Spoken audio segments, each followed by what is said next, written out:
apresenta Jesus e exige que ele renuncie às suas palavras. Então o ator de Jesus responde aos fariseus: eu sou a lei de Moisés. Você não encontra essa declaração de Jesus em nenhuma parte da Escritura, nem do Antigo, nem do Novo Testamento. Mas essa, você encontra uma citação semelhante no livro de Mórmon. No livro de Mórmon, em 3º Nef, capítulo 15, verso 9, está escrito: eis que eu sou a lei. Vejam só, então, as falas do personagem de Jesus no The Chosen, muitas delas são tiradas deste livro, do livro de Mórmons. Então você imagina muitos cristãos ignorantes, que não têm discernimento, que não leem a Bíblia, mal vão perceber que estão ficando quebrando. Para dizer que são muitas falas, tem que ver, eu não sei. Tem que analisar e mostrar as falas aí. Você mostrou uma fala, né? Não sei. O fato é o seguinte: a afirmação de Jesus, eu sou a lei de Moisés, é uma afirmação que contraria as Escrituras, apesar de não estar ipsis literis, falado com todas as letras desse jeito nas Escrituras. Ali nós sabemos que é uma expressão do caráter de Deus. Então acho que em certo sentido não é errado o ator interpretar ali Jesus dizendo, eu sou a lei de Moisés. Certo? Inclusive existe algumas licenças poéticas e tal, que eu acho que, quando são equilibradas, fazem muito bem. As leis apontavam para ele. Os 10 mandamentos sempre apontaram para ele. Então, teria essa conotação. Mas ainda que tivesse errado, isso não pode desqualificar toda uma série. A gente precisa, como o próprio Paulo Júnior leu aí, examinar de tudo e reter o que é bom. Certo? Agora, examinar de tudo, se fecha na sua bolha. Se você vê algo que diferencia da sua crença, você já joga tudo aquilo fora, porque nada mais presta. Não é isso. Tem muitas coisas boas na série do The Chosen, muitas coisas que não contrariam a Bíblia. A gente não pode, a menor discordância ali, descartar simplesmente. Isso é falta de tolerância. Isso é falta de sabedoria. É uma coisa muito extrema, né? É muito ferro e fogo. Essa é um pouquinho do que eu quero, vou descartar totalmente. Nós somos seres humanos falhos, inclusive, né? Quer dizer que se o Paulo Júnior uma hora falar uma besteira aí, eu não vou mais dar ouvidos a nada do que ele fala, porque por causa de uma besteira que ele falou, tudo que ele fala é uma porcaria. Não é assim. Precisa ter um pouquinho mais de paciência, ser menos ferro e fogo, ser um pouco mais flexível, né? Cadê? Vamos lá. Então quer dizer assim, né? Eu ia até dar o play aqui, mas como o celular tá uma porcaria também, a gente... segundo o que o Paulo Júnior tá falando aí, só vale se estiver nas escrituras. Então vamos dizer, você vai fazer um filme de... Pode ser de Jesus, não pode, segundo ele. A gente vai entrar nisso depois. A gente vai fazer um filme ali de Adão e Eva. Vai ter 1, 2, 3. Não daria muitas falas, tá? Uma vez que até a gente lendo esses 3 capítulos não daria muita coisa, né? Não dá muito tempo. Então seria um filme profundamente curto. Então, pro Paulo Júnior, é isso que é a escritura como regra de fé e prática, né? Não pode se dizer nada que esteja fora das escrituras. Inclusive, essas coisas que você está falando aí, Paulo Júnior, eu não vi você citando as escrituras o tempo todo no seu vídeo. Então você já entra em contradição com isso. Você deveria citar as escrituras do começo ao fim. Não poderia usar suas próprias palavras, porque não está na Bíblia. Percebe o tiro no pé? Dados que estão impressionados não com Jesus bíblico, não com falas das escrituras, mas com falas extraídas de livros como esse, o livro dos Mórmons.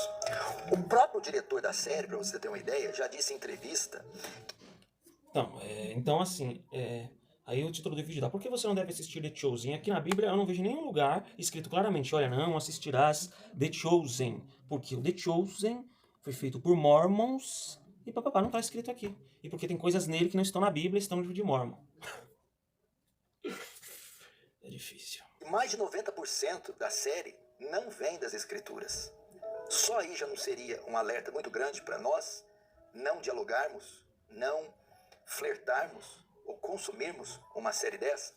Vamos agora para o segundo ponto, porque nós não devemos assistir a série The Chosen, porque ela é uma violação do segundo... O seu vídeo aqui, se eu posso dizer que você citou um texto ali no começo, foi 1 ou 2 textos que você citou. Mas até aqui, se o seu vídeo tivesse... Quantos minutos que tá? Nem sei quantos minutos que eu tô já do vídeo. Vamos chutar aqui. Se o seu vídeo tivesse 10 minutos, 99% do seu vídeo não contém palavras da Escritura. Do mandamento do Decálogo, que está em Êxodo 20, verso 4. Está escrito: não fará para ti imagem de escultura, nem semelhança alguma do que há em cima nos céus, nem embaixo na terra, nem nas águas, nem debaixo da terra. No que consiste esse mandamento Êxodo 20, verso 4. É uma proibição de representar alguém da Trindade por meio de figuras e representações. Vejamos o que alguns comentaristas dizem a respeito deste versículo. Por exemplo, Richard Gamble comenta: no segundo mandamento, Deus proibiu qualquer imagem visível dele. Tal imagem interpreta mal a majestade de Deus, bem como a sua espiritualidade. O grande teólogo holandês Herman Bavinck também, ao comentar esse texto, diz: retratar Cristo no palco, como se faz, por exemplo, na peça da Paixão em... É engraçado, ele tá criticando a série The Chosen por conter coisas que não estão citadas claramente na escritura, ipsis literis, com todas as palavras. Mas tá aqui citando um monte de estudiosos aí. Cadê? Não tá na Bíblia isso aí não, Paulo Júnior. Não pode citar isso aí não, viu? Não pode. Inclusive, a gente vai fazer outro vídeo falando sobre esse mandamento de não farás para ti imagem de escultura, né? Tem um bando de fanático aí que replica uma coisa dessa, dentro de qualquer igreja, tá? Dentro da Adventista também tem uns fanáticos assim. As pessoas vão lá e falam: não pode fazer peça de Jesus, que não faz parte de imagem de escultura. Tá vendo lá no telão? Tá projetado uma imagem de Jesus. Não pode também. Aí, viu o Paulo Júnior, é prato cheio, né? Prato cheio. E aí o que dizer então da representação ali no deserto, quando a serpente de bronze é feita por Moisés ali, porque as cobras estavam picando todo mundo estava morrendo. Foi feita uma representação de uma serpente ali, para que quem olhasse a serpente no haste viveria. Aquilo é uma representação ou não? Ah, mas não está um rosto de Jesus, mas é uma representação. Não pode, então? Está errado? A Bíblia se contradiz? Moisés errou, no caso? Complicado, não é não? Então, isso é só um exemplozinho básico aqui, porque eu acredito que... Eu vou falar um pouco por cima, a gente vai ter um vídeo só sobre isso aí, tá? Que é um tema bem interessante. Se tratar o que significa o mandamento não farás para ti imagem de escultura. Eu acho que está atrelado mais à questão de adoração, tá bom? A questão de você adorar. Existe um jeito certo de assistir The Chosen e existe um jeito errado.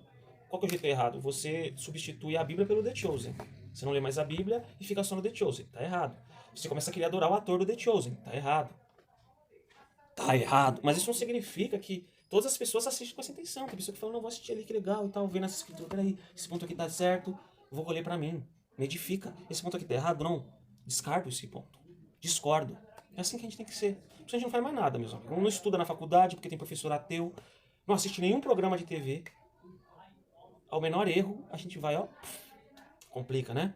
É engraçado que ele tá citando um monte de comentários bíblicos aí, mas não tá citando as escrituras. Ou seja, quer dizer, o The Chosen não pode citar nada fora das escrituras. Mas o Paulo Júnior pode citar um monte de comentário aí para embasar a sua crença de que não pode ser ator representando Jesus, porque é fazer imagem de escultura, sem citar ali, citando aí um monte de estudiosos com frases que não estão na Bíblia. Isso é contraditório, não é? Mergal é absolutamente inadmissível. Ninguém pode expressá-lo ou retratá-lo, mas tá fora da Bíblia aproximadamente, isso, tá? E por uma ilusão artística artificial, extrai de nós uma impressão da perfeita santidade de Cristo. Veja só, o Catecismo Maior de Westminster, falando, por exemplo... Isso aí, o Catecismo de Westminster, vamos lá, não pode citar o livro de Mormon, não pode citar o Catecismo do Westminster, mas está nas escrituras? Espera aí, deixa eu procurar, não tá aqui. Tá citando um monte de coisa que não tá nas escrituras, mas tá criticando a série porque tá citando coisa que não tá na escritura. Ah, pelo amor de Deus, né? Pelo amor de Deus, não dá. O mandamento faz a pergunta: quais são os pecados proibidos do segundo mandamento? Me ajuda aí. E a resposta é fazer qualquer representação de Deus de 10 anos de qualquer uma das isso, três estuda 100 anos, pessoas, viu? seja internamente em nossa mente, seja externamente em qualquer tipo de imagem ou semelhança de qualquer criatura.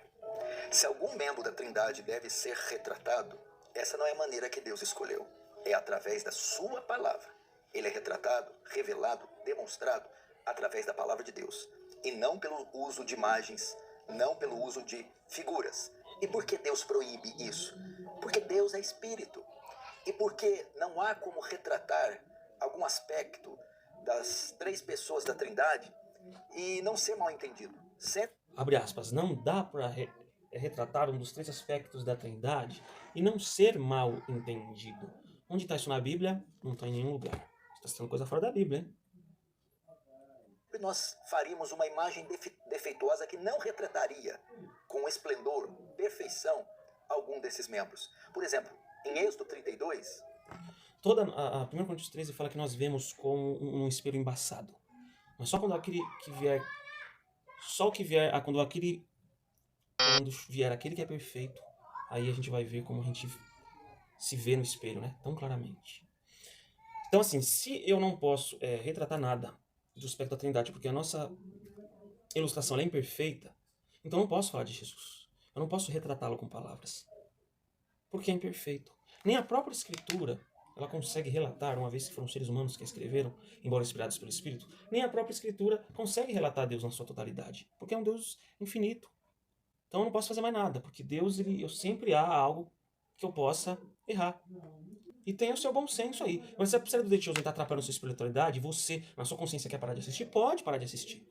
O problema é quando vem um pastor que se diz falar em nome da Bíblia, querendo colocar como norma e padrão para todo mundo, algo que pode servir para uma ou para outra pessoa, porque pela sua falta de um relacionamento saudável com a série, né? O melhor é você ter um equilíbrio, ao invés de você se desligar de tudo. Mas se você não consegue ter esse equilíbrio com a série, não lê a Bíblia, só acata tudo que a série fala, né? Para de assistir.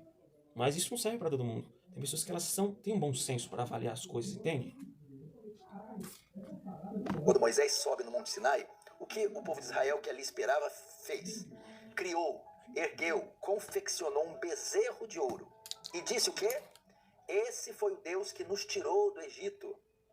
Vejam só. Adoraram o bezerro, né? Adoraram.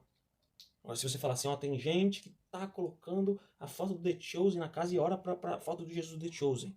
Tá errado, cara. Mas tá errado. Mas isso tem mais a ver com o uso do que a série em si. O uso é particular de cada pessoa. Agora, não é porque tem alguém que coloca a foto do Jesus The Chosen e ora todas as manhãs pra ele, se é que tem alguém que faz isso. Eu que não faço isso, vou ter que deixar de assistir a série, porque tem um retardado que faz isso. Concorda com isso?